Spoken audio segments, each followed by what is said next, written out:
Doris Bither case. The Doris Bither case, also known as the entity haunting, was a 1974 investigation into alleged paranormal phenomena in Culver City, California, experienced by a woman named Doris Bither.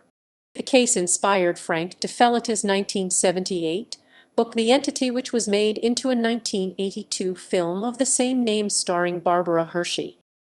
Background: Doris Bither contacted parapsychologist Barry Taff in 1974 to relate alarming phenomena she experienced. At the time, Taff was working in the now-defunct parapsychology lab run by Thelma Moss.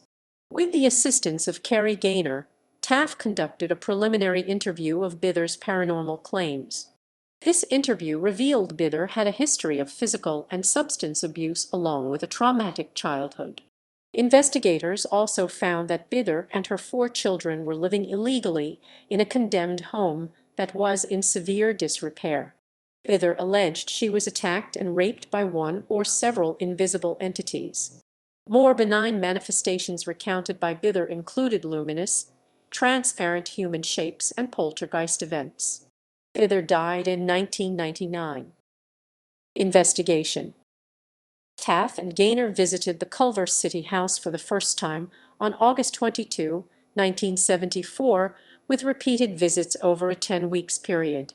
The investigators did not look into the spectral rape allegation, as the alleged violence preceded their involvement in the case, and Taff himself believes such incidents did not occur. During the course of their visits, investigators noted what Taff called poltergeist activity: objects falling from shelves by themselves, strange lights, bad odors, and cold zones in the house. The researcher indicated that those occurrences decreased over the course of the visits. They were joined in their visits by an acquaintance of Bither's who said she could communicate with spirits, as well as a large number of people related to the laboratory or to Taff and Gaynor in one way or another. But Taff and Gaynor, in addition to Bither herself, are the only ones who offered a description of unusual occurrences.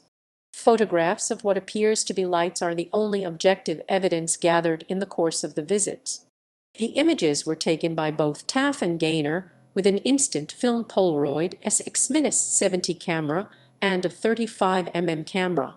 The investigators indicated they encountered moving balls of light, but what the images show takes a different appearance: a static, circular band of light, an irregular bright line, and shapeless overexposed areas. Taff and Gaynor brought an infrared camera, but accidentally overexposed the film, rendering it unusable. An analysis of the photographs attributed the result to common photography mistakes, such as a thin object close to the camera or accidental manipulation of the exposure dial. In the case of the 35mm pictures, mishaps in the development process may yield results similar to what is shown. Even if those mistakes are discounted, none of the lighter areas on the photographs are consistent with the trail a moving light would leave on photographic material. Based on Bither's story, his own observations, and the photographs, Taff concluded paranormal phenomena must have been involved, calling the case a haunting.